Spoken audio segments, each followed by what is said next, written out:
of prayer, and then we'll, Isha, today we're going to go right into the lesson. No, you know what? Let's read our scriptures. We'll read our scriptures this morning. Let's have a word of prayer, and then we'll read our scriptures. Most High Yahweh, we're again very grateful and thankful for all you have done and continue to do for us. Please guide us in your word, that we don't mishandle it, but that we bring you your name, the honor and the glory due to you.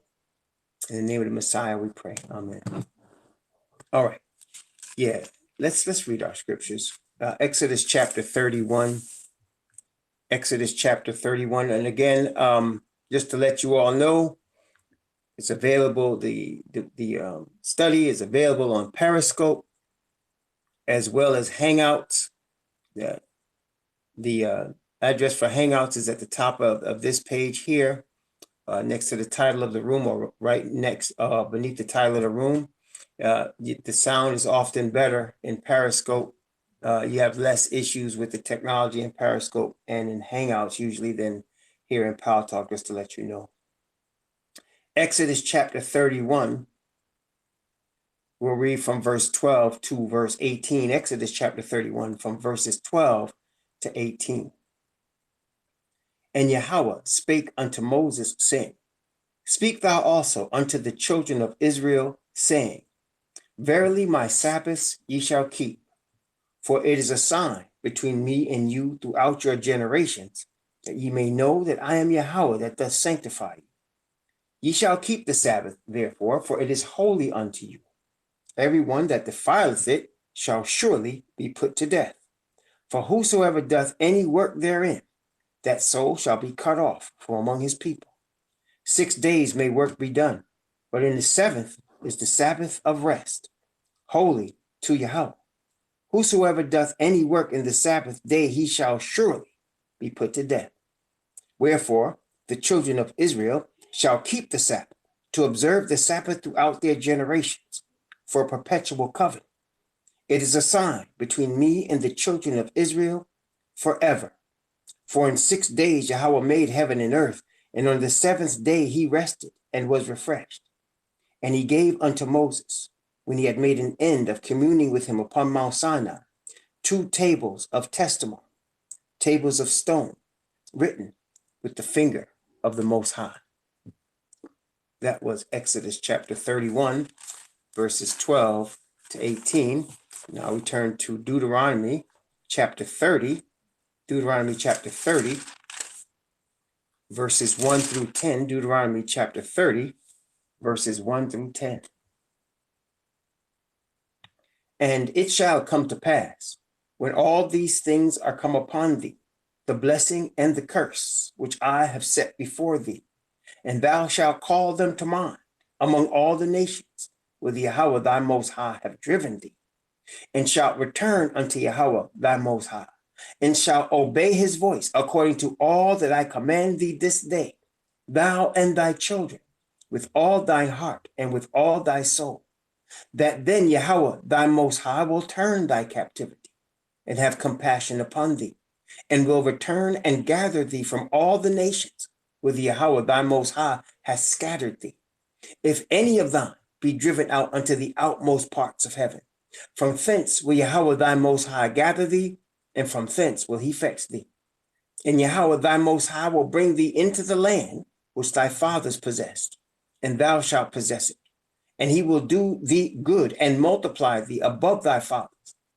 And Yahweh thy Most High will circumcise thine heart and the heart of thy seed, to love Yahweh thy Most High with all thy heart and with all thy soul, that thou mayest live. And Yahweh thy Most High will put all these curses upon thine enemies, and on them that hate thee, which persecuted thee. And thou shalt return and obey the voice of Yahweh, and do all his commandments, which I command thee this day. And Yahweh thy Most High will make thee plenteous in every work of thy hand, in the fruit of thy body, and in the fruit of thy cattle, and in the fruit of thy land, for good. For Yahweh will again rejoice over thee for good, as he rejoiced over thy fathers, if thou shalt hearken unto the voice of Yahweh thy Most High, to keep his commandments and his statutes, which are written in this book of the law. And if thou turn unto Yahweh thy Most High with all thy heart and with all thy soul. That was Deuteronomy chapter 30, verses 1 through 10. Now we turn to Revelation, the revelation of the Messiah.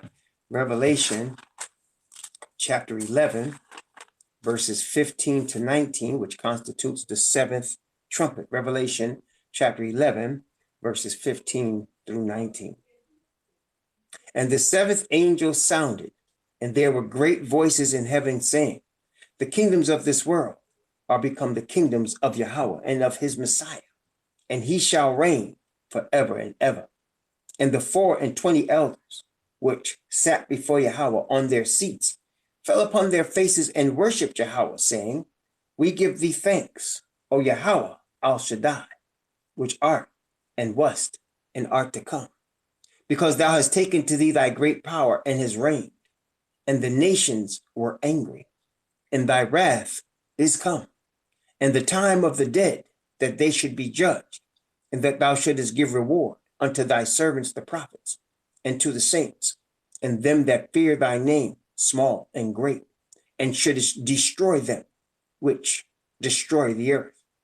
And the temple of Yahweh was opened in heaven, and there was seen in his temple the ark of his testament.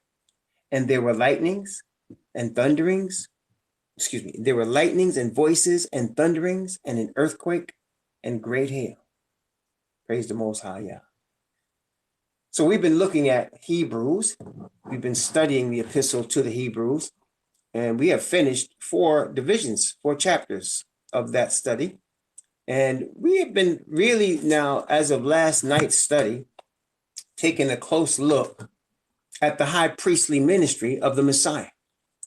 And so today we're going to start off with the origin on earth of the high priestly ministry, which was first given to Aaron. Let's take a look at that. We're going to look at Exodus chapter 28. Now, we're not going to read the entirety of Exodus chapter 28.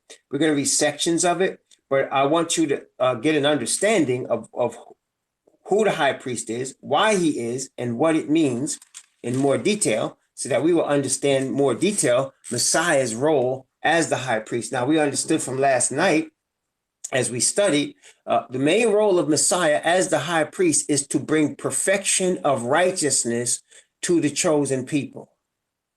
Okay, everybody understand that? The main role of the high priest is to bring perfection of righteousness to the chosen people, to have the sin of the people taken off of them and to be replaced with Father's perfect righteousness. Okay, and so that the seal of the righteousness of the Father comes on the people through the high priest. Very important. I know there's some denominations that teach it's a judgment. They focus on the idea of judgment.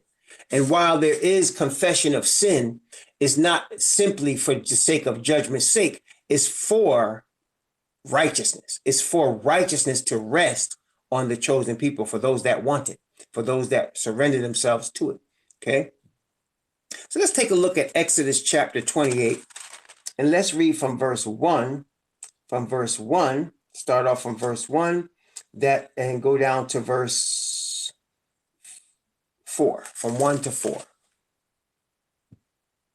And take thou unto thee Aaron, and the Most High is speaking to Moses. And take thou unto thee Aaron thy brother, and his sons with him, from among the children of Israel, that he may minister unto me in the priest's office, even Aaron, Nadab, Abihu, Eleazar, Ithamar, and Ithamar, Aaron's sons.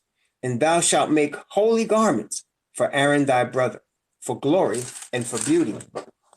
And thou shalt speak unto all that are wise-hearted, whom I have filled with the spirit of wisdom, that they may make Aaron's garments to consecrate him, that he may minister unto me in the priest's office.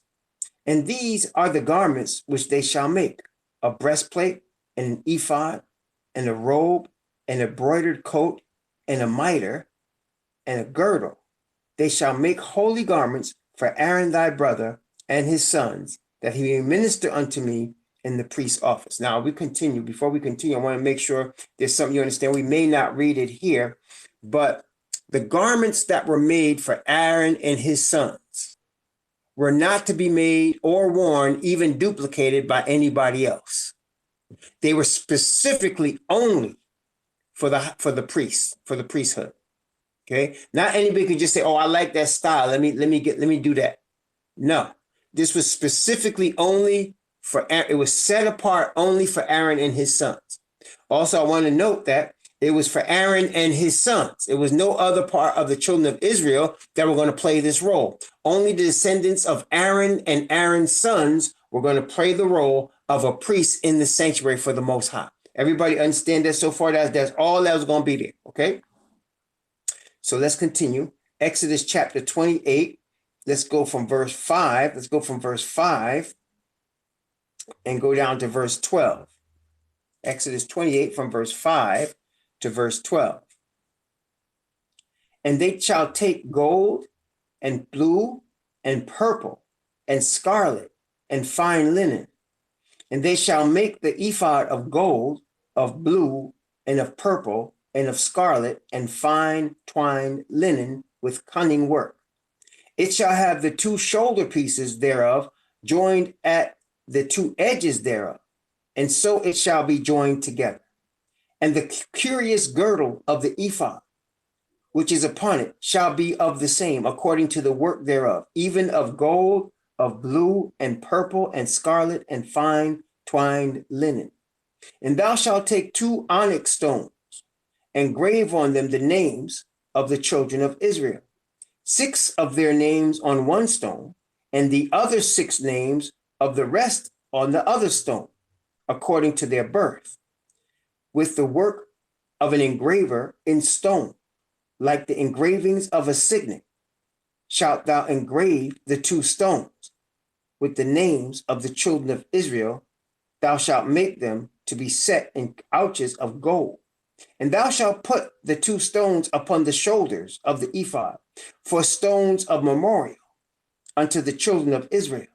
And Aaron shall bear their names before Yahweh upon his 2 shoulders for memorial. Okay, again, let's go over what we just read. So you can see that the colors that are in the material are gold, blue, purple, scarlet, fine twined linen. Now, gold, of course, we're going to see represents holiness to the Most High. We'll see that in a little bit. That's holiness to the Most High, and it's the righteousness of the Most High. Everything was covered in gold in the sanctuary.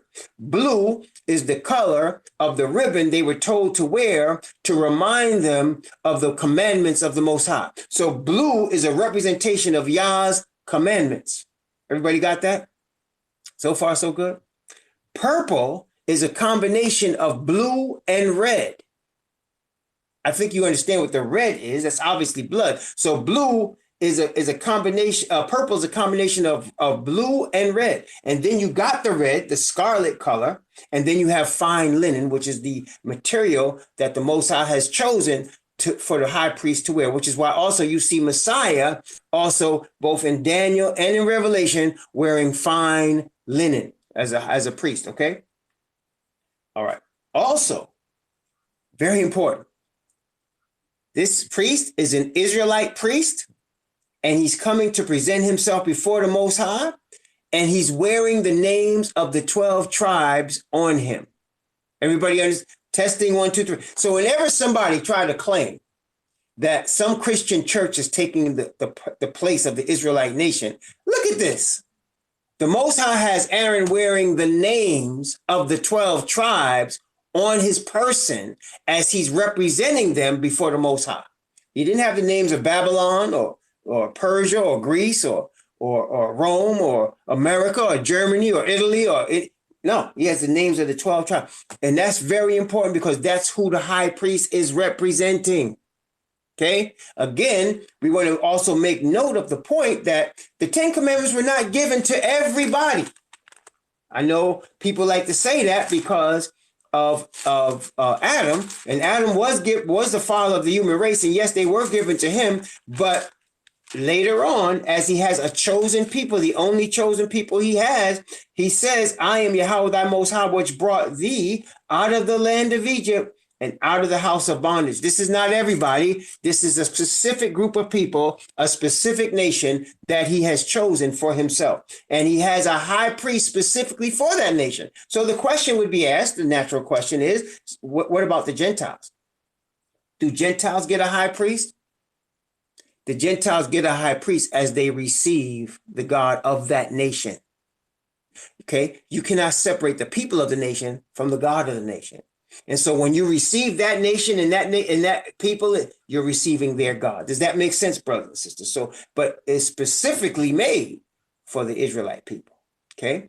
Now we can see also he's going to have for each of the 12 tribes. We're not going to read it now, but he's going to have a color of a precious stone for each of the 12 tribes. Now you want to know what those stones are. Of course, you can read it here in Exodus 28 when you have time, but also those same 12 stones are what the 12 gates of the New Jerusalem are made of. You recall that there were 12 gates and each gate had a specific type of stone and it went through the different stones on the 12 gates. So you have the same 12 stones that are on the priest's breastplate that represent the 12 tribes. Each tribe has their own stone, okay, representing the 12 tribes. So you can see again, both in Revelation and here in Exodus, you can see that the focus is on the children of Israel. The focus is on them, on their restitution, on their development, on their salvation, and of course, through them to the earth, to the rest of the nations. Praise the Most High Yah. So let's skip down as we're continuing to read a little bit about this and about the high priest here. Let's skip down, and I'm going to go from verse, let's skip down to verse, let's see. I'm going to read from verse 28. Let's go from verse 28, Isha. Let's go from verse 28 and read to verse 38. And then we're going to finish this, but let's read from verse 28 to 38 of Exodus chapter 28. So, thank you. So let's go. And they shall bind the breastplate by the rings thereof unto the rings of the ephod with a lace of blue, that it may be above the curious girdle of the ephod, and that the breastplate be not loosed from the ephod.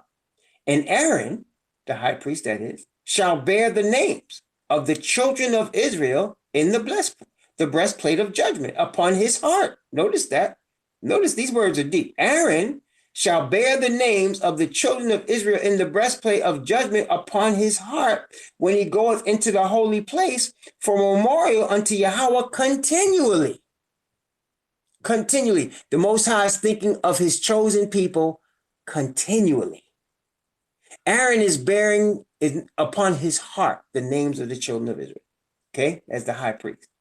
And thou shalt put in the breastplate of judgment the Urim and the Tumim. I'm going to tell you about that in a moment. And they shall be upon Aaron's heart when he goeth in before Yahweh. And Aaron shall bear the judgment of the children of Israel upon his heart before Yahweh continually. Okay. Urim means light. Tumim means truth. Aaron is bearing truth and light before the Most High on behalf of the children of Israel. All right. All right. So Aaron is bearing truth and light before the Most High on behalf of the children of Israel. Think about it now. It's the high priest, right? So he's bearing truth and light before the Most High on behalf of the children of Israel. That's chapter 30. Continuing. Verse 31. And thou shalt make the robe of the ephod all of blue, and there shall be a hole on the top of it, and in the midst thereof it shall have a binding of woven work around about the whole of it, and as it were the whole of a habergeon, that it be not rent. And beneath upon the hem of it thou shalt make pomegranates of blue and of purple and of scarlet round about the hem thereof, and the bells of gold between them round about, and the golden bell and a pomegranate, and the golden bell and a pomegranate upon the hem of the robe about. And it shall be upon Aaron to minister, and his sound shall be heard when he goeth in unto the holy place before Yahweh, and when he cometh out, that he die not. And thou shalt take a plate of pure gold. Here's the gold right here. Engrave upon it like the engravings of a signet, holiness to Yahweh.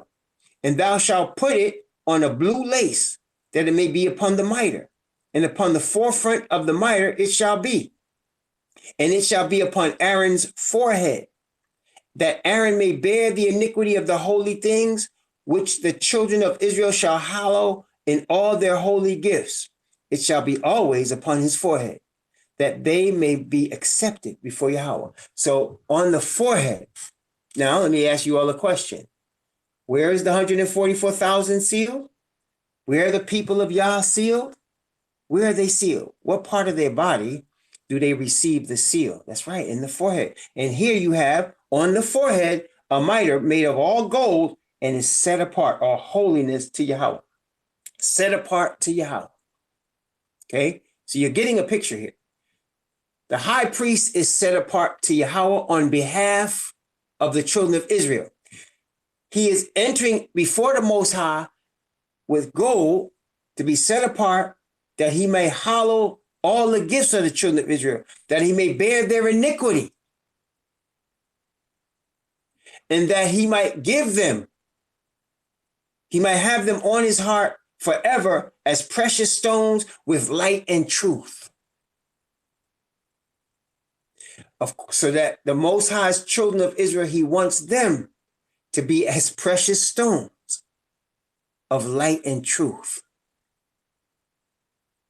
See, that's powerful, right? So he wants his people to be as precious stones of light and truth. And that's what he says, isn't it? He says, I will make up my jewels, talking about his children of Israel. I will make up my jewels, right? Let me find that. It's Malachi chapter 3.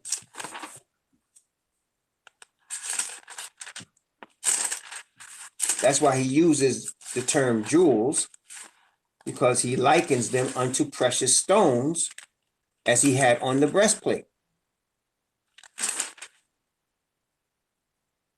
Oh, here it is. Malachi chapter 3, verse 16 and 17 and 18. Malachi chapter 3. We'll come right back to Exodus, Isha. But Malachi chapter 3, verse 16, 17, and 18. Then they that feared Yahweh spake often one to another, and Yahweh hearkened and heard it. And a book of remembrance was written before him for them that feared Yahweh and that thought upon his name. And they shall be mine, saith Yahweh of hosts, in that day when I make up my jewels, and I will spare them as a man spareth his own son that serveth him.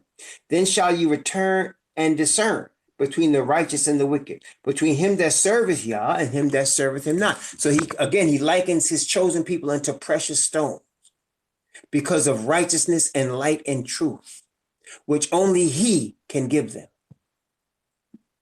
Okay, so far so good. Okay, so he's likening his chosen people, and Aaron is representing the nation before the Most High. He's not representing any other nation. He's representing the children of Israel and those that are with the children of Israel's God before the Most High. He's not representing anybody else. Okay, let's go back to Exodus chapter 28 from verse 39 to verse 43. Watch what it says. Exodus chapter 28 from verse 39 to verse 43. Thou shalt embroider the coat of fine linen, and thou shalt make the mitre of fine linen, and thou shalt make the girdle of needlework. And for Aaron's sons thou shalt make coats, and thou shalt make for them girdles, and bonnets shalt thou make for them, for glory and for beauty. And thou shalt put them upon Aaron thy brother, and his sons with him, and shalt anoint them, and consecrate them, and sanctify them, that they may minister unto me in the priest's office. And thou shalt make them linen breeches to cover their nakedness. From the loins even unto the thighs they shall reach, and they shall be upon Aaron and upon his sons. And when they come in unto the tabernacle of the congregation, or when they come near unto the altar to minister in the holy place, that they bear not the iniquity and die. It shall be a statute forever unto him and his seed forever. So when the Bible talks about after the order of Aaron, it's talking about Aaron and his seed. That's what we need to understand. It's not Aaron and some other tribe. It's Aaron and his seed. And particularly, remember, among the Levitical priesthood, there were three brothers, right? But only this brother, Aaron and his seed, were going to be the priests. Nobody else. Others had other responsibilities, some to light incense, some to carry some to carry some of the furniture of the tabernacle, but only Aaron and his sons were to be the priests after the order of Aaron. I want you to remember that because we're getting ready to go into something else here.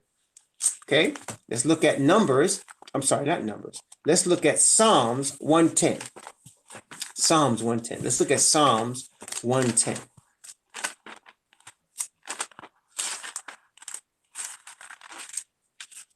Psalms 110. Okay. Watch the words. Watch these words very carefully, okay? Psalm 110 is only 7 verses, but it's very powerful and very deep. So watch Psalm 110, the 7 verses, starting at verse 1. Let's read verse 1 first. Yahweh said unto my master, sit thou at my right hand until I make thy enemies thy footstool. So there's a conversation going on that David is observing. This is a Psalm of David. He said, Yahweh said unto my master, Yahweh spoke to his master, sit thou at my right hand until I make thy enemies thy footstool. So the Most High is speaking to who David is calling his master. And the Most High is saying to David's master, I'm going to make your enemies your footstool. Sit at my right hand. There's a Psalm 2 where he also says that. He says,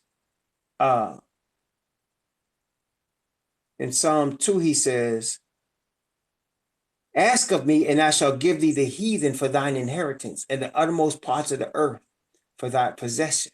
And he calls him his son.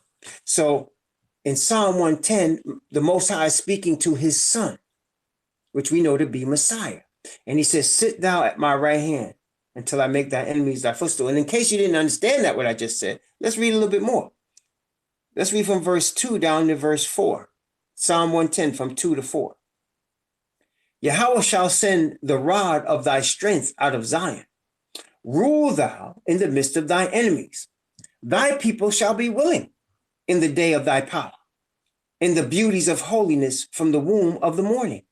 Thou hast the dew of thy youth. Yahweh hath sworn and will not repent. Thou, that is the one he's calling his master, art a priest forever after the order of Melchizedek or Malachah.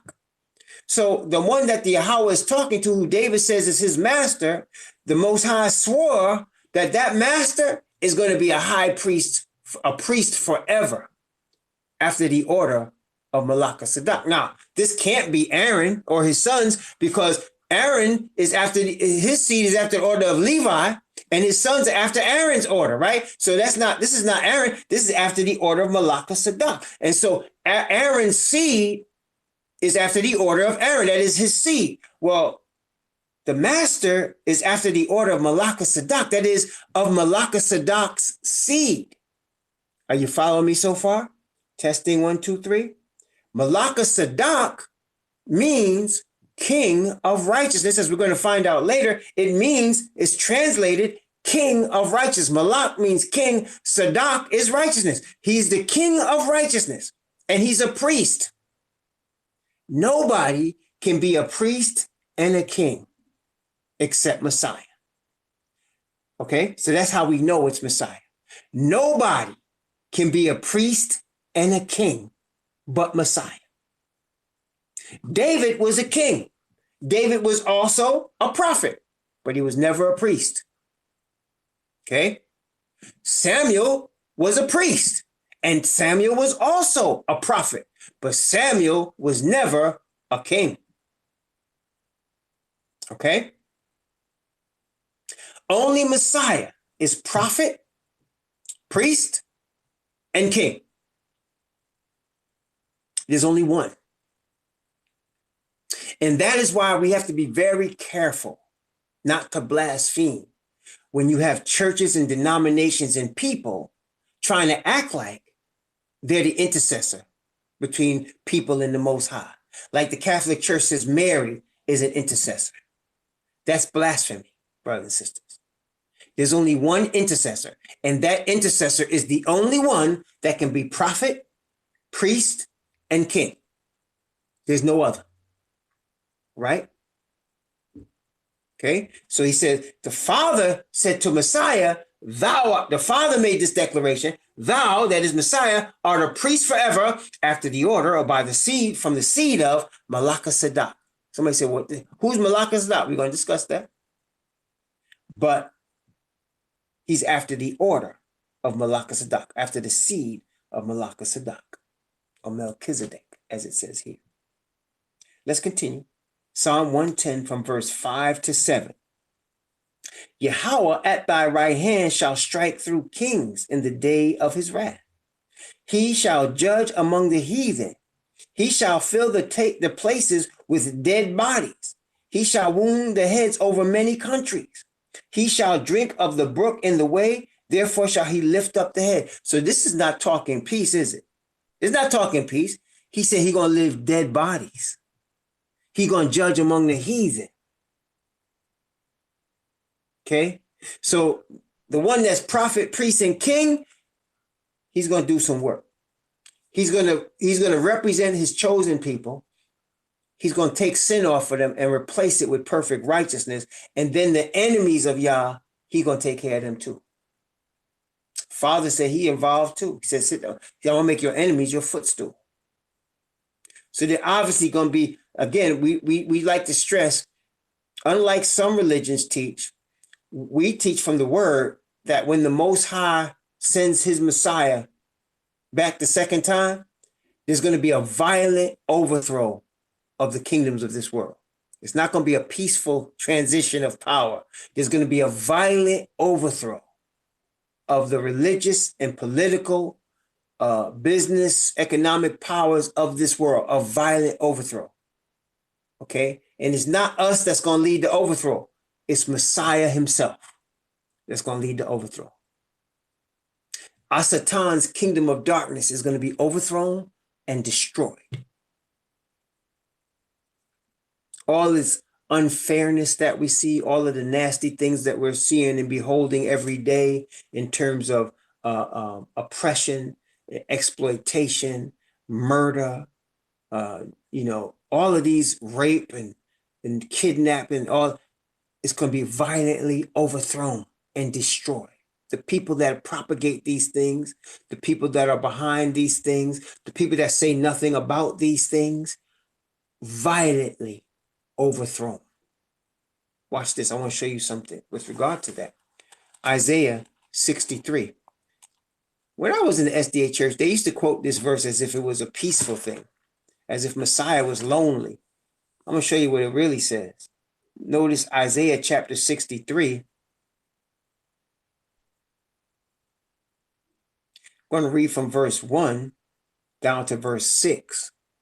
Watch what it says. Isaiah 63, 1 through 6. Now, the Adventists used to only quote verse 3 and just part of that. But watch this from verse 1 to verse 6. Watch what it really says. Who is this that cometh from Edom with dyed garments from Basra? That is glorious in his apparel, traveling in the greatness of his strength.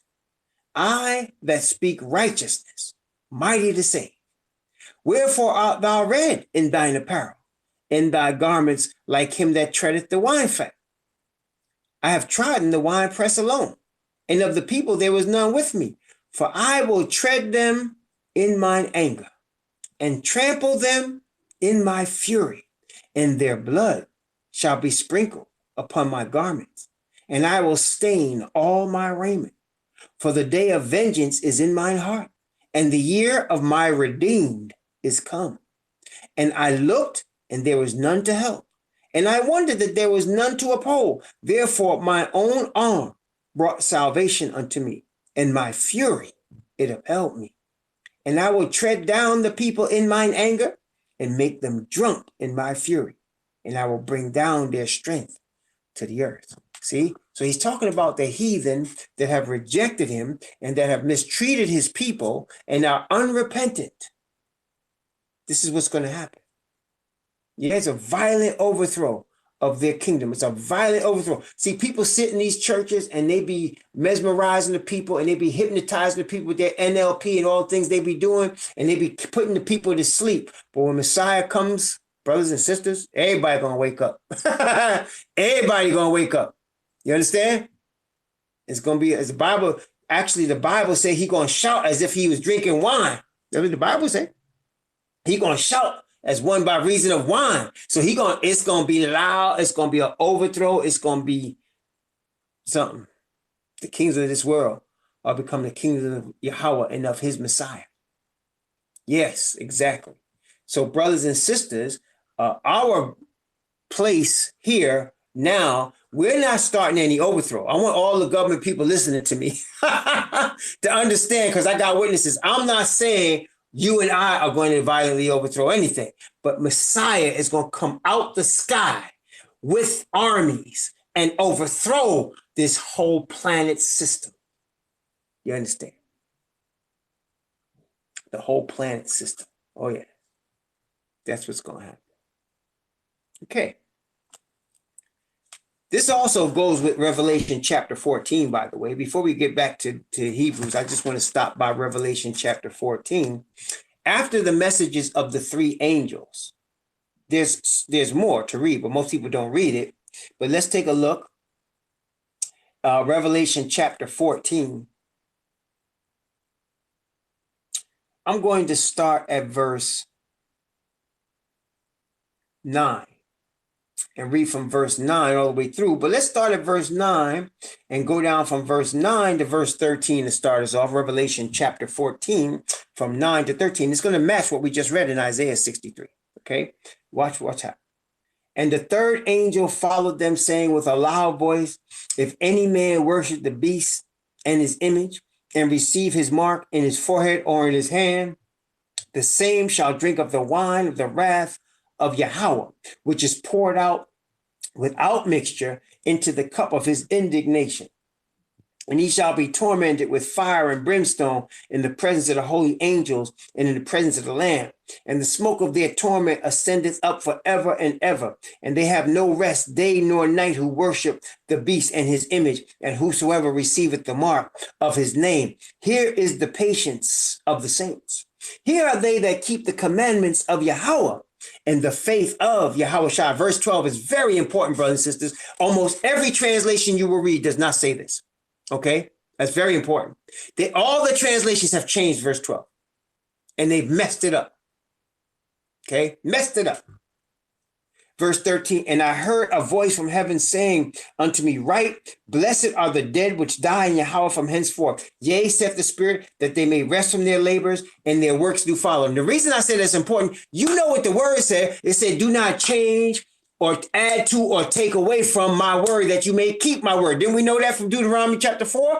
Don't we know that from Revelation 22? He said, if any man add or take away from the words of this prophecy, Yah shall take away his name out of the book of life and add to him the plagues. Well, brothers and sisters, verse 12 has been changed. And it's one word, two word change, but it's messed. The people that changed it are damned. I'm telling you right now, because what they have done is they've taken the righteousness by faith, the justification by faith message, and gotten rid of it right there. Got rid of it right there. The faith of Yahushua is the righteousness of the Father. In order to keep the commandments of Yah, you need the righteousness of the Father. That's why they go together. They that keep the commandments of Yah and the faith of Yahushua. They have to go together. You cannot separate them. If you have the commandments without righteousness, you're not keeping nothing that the Father's paying attention to. And if you have the righteousness of Yahweh, you're going to obey the commandments. But for you to proclaim that you have it, you must be obedient. You can't proclaim you have the faith of Yahweh and not obedient to his commandments. But I want you to notice now, he also said, before we move on, they're going to drink the wine without mixture. What does that mean, without mixture? You know, when you ever drink strong drink, if you ever drink strong drink, people don't generally drink the strong drink straight, right? What do? They take the strong drink and they put something in it to make it a little sweeter, right? Like they take, you take the tequila, you put some orange juice in it, or they take the vodka and they put some orange juice in it to make it a little sweeter, right? So because they're not drinking that stuff straight like that, because it tastes nasty when you drink it straight like that. It don't taste good. So he said, but he gonna give them the drink of his wrath with no mixture. They're gonna drink it straight. That's why he said they're going to be drunk in his fury. That's what he said. We just read it. They're going to be drunk in his fury. See?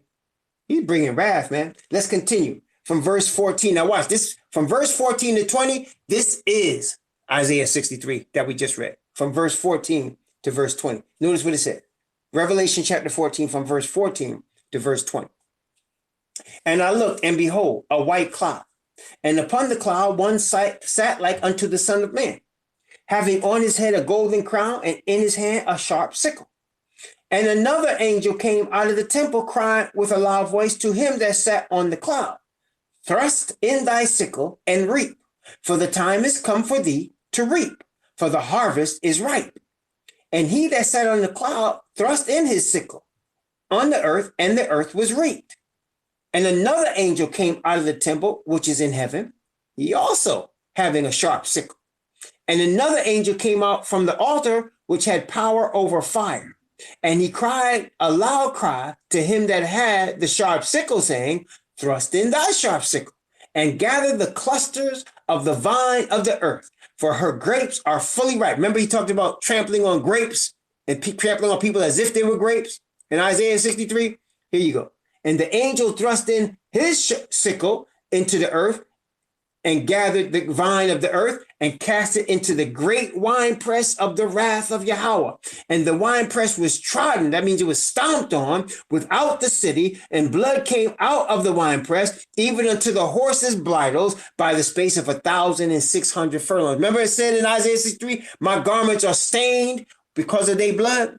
And he said, the guy looking at him, the prophet said, your garments stained as if you were pressing on the grapes. He said, no, ain't no grapes. It's because of the people. I stomped them in my fury. They were drunk in my fury. Now, brothers and sisters, this sounds mean, doesn't it? It sounds hard, doesn't it? Until you realize the people that are receiving this punishment are the people that refuse to wear the coat of righteousness. That's as simple as that. And they refuse to wear the coat of righteousness. Why? Because they refuse to repent of their sin. See, you and I don't have to be worried about being fearful of this, as long as it is in our hearts to give glory to our Father through repentance and rearing of his righteousness. Testing 1, 2, 3. Are you following me? You and I don't have to be fearful of this. And the people that should be fearful of this are not. They don't care. You and I would look at this, ooh, man, I don't want to be part of that. And you're right, we don't want to be part of that. But we have to worry about that, because as long as we have it in our heart to be repentant to the Father in the name of the Messiah, and as long as we have it in our desire to wear his righteousness and give the Father his glory, we don't have to worry about that, because we end up doing what he wants us to do. The people that are going to receive this are the people that don't care right now. They'll laugh when you read this stuff to them. They don't want nothing to do with it. They don't care. That's why you can tell they're the ones fitted for this destruction. The people that are in powerful positions on this earth also, they don't care either, because they got their money and their power. They don't care. And that's all good. That's not going to stop it from coming, because it's coming. Okay? And it all begins, I want to make sure you'll get this part. It all begins with the work of the high priest. Okay? It all begins with the work of the high priest. That's why this is important, what we're reading about the high priest. It all begins with the work of the high priest after the order of Melchizedek. So let's now go to Hebrews chapter 5. Hebrews chapter 5. Hebrews chapter 5. I'm going to start off reading from verse 1 down to verse 3. Hebrews chapter 5 from 1 to 3. For every high priest taken from among men is ordained for men in things pertaining to Yahweh, that he may offer both gifts and sacrifices for sins, who can have compassion on the ignorant and on them that are out of the way, for that he himself also is compassed with infirmity. And by reason hereof, he ought, as for the people, so also for himself, offer for sins. So now the high priest is somebody that understands the weakness of man. He understands the weakness of man, and he's there to represent the people because of their weakness. See, don't ever think the Father set this up. This is what chapter 5 is going to bring up.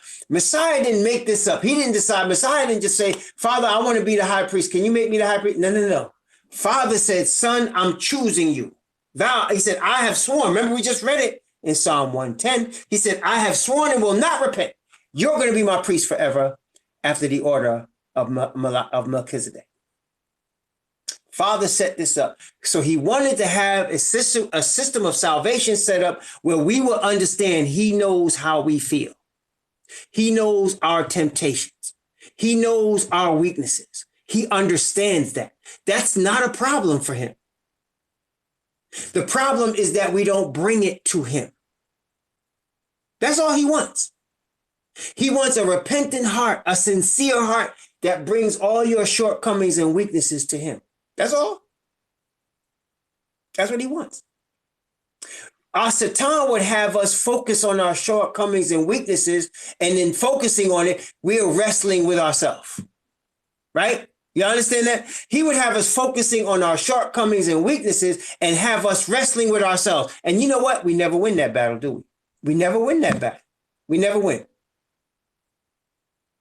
But Messiah is set up by the Father to be a high priest so that we can bring our shortcomings and weaknesses to him. Because he can take those shortcomings and weaknesses and replace it with Urim and Tumim, light and truth. He can take those shortcomings and weaknesses and replace it with perfect righteousness.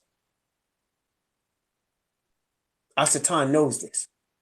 And that's why he has people focusing on self, trying to solve problems by themselves, in themselves. It's a trap. You will never win the battle. You will never win the battle. If we could win the battle over sin in ourselves, there will be no need for a high priest. There will be no need for a Messiah. There'll be no need for Father. If we could win the battle of sin in ourselves, by ourselves, we would not need the Father. We would not need the high priest. We would not need the righteousness of the Most High. And that's precisely the point our Satan is trying to bring forth. When he tells people you can be a God, he's trying to get people to focus on self. That's what he did with Eve. He's trying to get people to focus on self. You yourself can be a God. It's within you. Now, it's only within us when we allow Father's spirit to come in us, and we never take credit for what Father puts in us because it is Father that put it in us, right? We receive his righteousness and we do have it in us, but we don't have it absent the Father. We don't have it absent Messiah. But our Satan teaches you have it naturally. You were born with it. And you can overcome without anyone else. You have it in you.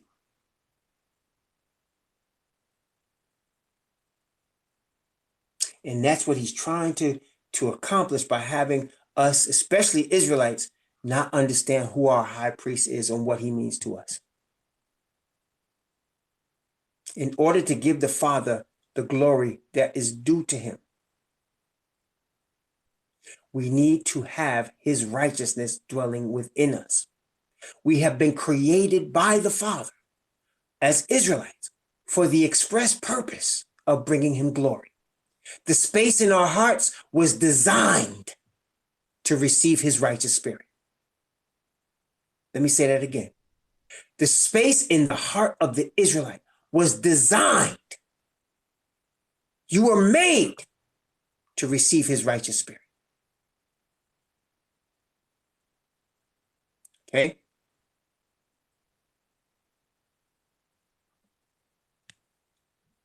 But our Satan will try to block us from that. Discouragement, self-hatred. You understand? But now we study in Hebrew, so we seeing it. Praise Yah. David, you're a rapper today.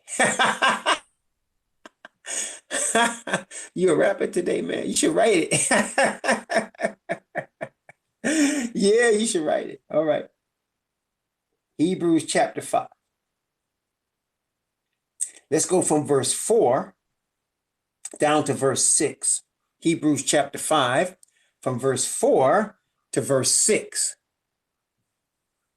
And no man, look, watch this, and no man taketh this honor unto himself, but he that is called of Yahweh, as was Aaron. So also Messiah glorified not himself to be made a high priest, but he said unto him, Thou art my son. Today have I begotten thee.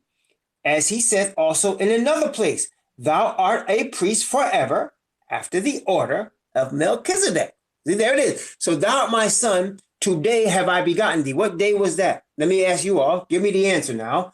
What day was the day he could make that statement? The father could make the statement, Thou art my son.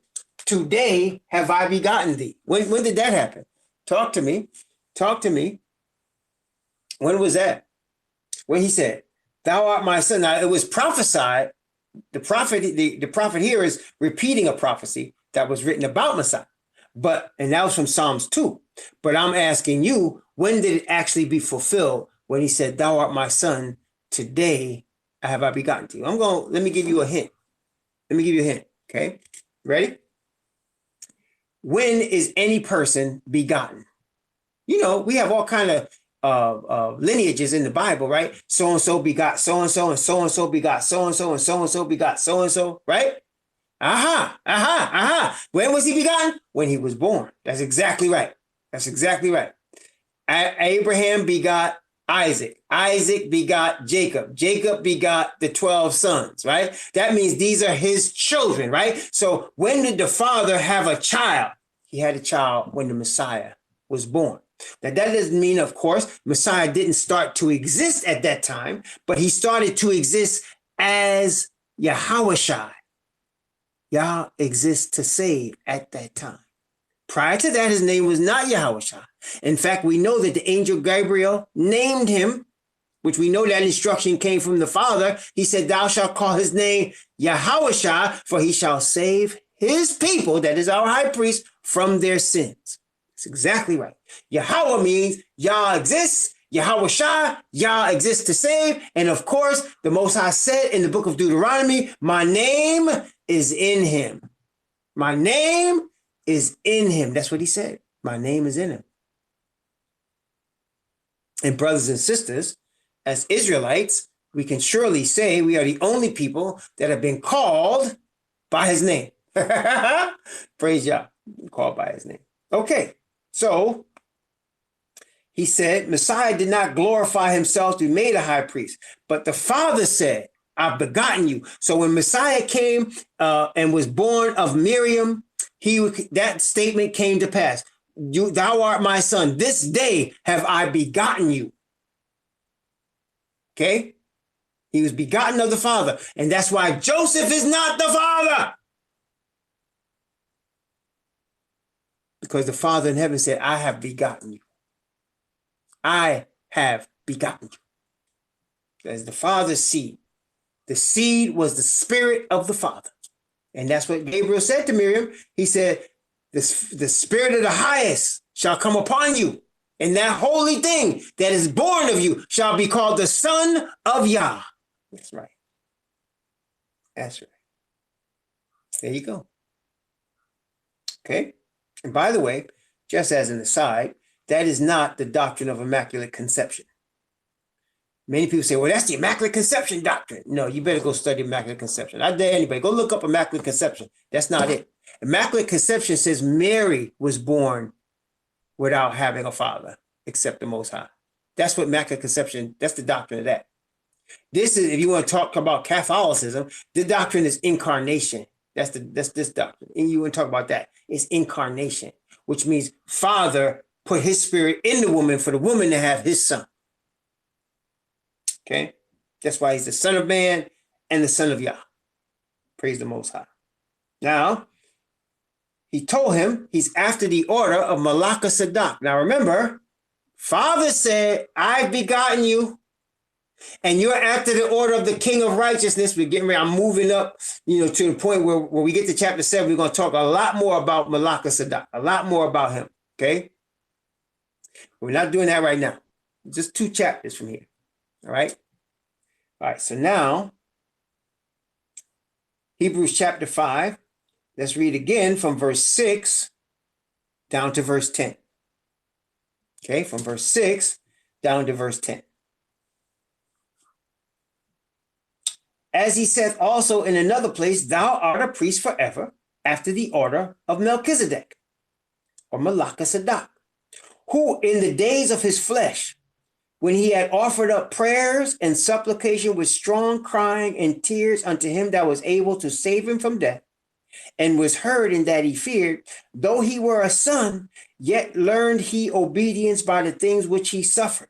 And being made perfect, he became heir, he became the author of eternal salvation unto all them that obey him, called of Yahweh a high priest after the order of Melchizedek. Now, a lot of Christians get confused here when they say, I thought Jesus was perfect already. How did he have to be made perfect? How did he have to learn obedience? He never said. Right? He say, right? That's what they say, right? He never said why he had to learn obedience. Right? What does that mean? Well, and as we have studied, like everything we studied today, you know, and I know Messiah is always obedient, right? He's never sinned against the Most High. So it's not meaning that. What it means is he became the perfect high priest. Messiah could not be the perfect high priest unless he struggled how you and I struggle, unless he had human flesh the way you and I had human flesh. You understand? That's why he became obedient as the high priest. He's always obedient now, but in terms of being the perfect high priest and the author of eternal salvation, he has to have the experience of being divine, which he is through the Father's Spirit, because he was made of the Father's Spirit, but also Miriam's womb, the flesh of the man. Okay, flesh of mankind. So he has both. Therefore, he became perfect. He became obedient, perfect as a high priest. There you go. There you go. And that's why Yah called him after the order of Melchizedek. We're going to talk more about that Melchizedek. Yeah. Praise the Most High. Yeah. I like calling it the way the Hebrew says it, Melchizedek, because that definitely tells you what it's about. King of righteousness. Praise the Most High. Yeah. As the apostle will break down in a later chapter. Now, the apostle understands that he brought his brethren some deep stuff here, because he's trying to break down Messiah's importance to them as a nation. And he's breaking it down in such a tough manner. He goes on and he says this. Let's read from verse 10 down to verse 14. Watch this. Hebrews chapter 5 from verse 10 to verse 14. Notice what he says here. Called of Yahweh, a high priest after the order of Melchizedek, of whom we have many things to say and hard to be uttered, seeing ye are dull of hearing. He's trying to rebuke him now. For the time ye ought to be teachers, about the Israelites, ye have need that one teach you again, which be the first principles of the oracles of Yahweh, and are become such as have need of milk, and not of strong meat. For everyone that is useth milk is unskillful in the word of righteousness, for he is a babe. But strong meat belongeth unto them that are of full age, even those who by reason of use have their senses exercised to discern both good and evil. So he's telling you, y'all should know this. Y'all Israelites. You're supposed to know this.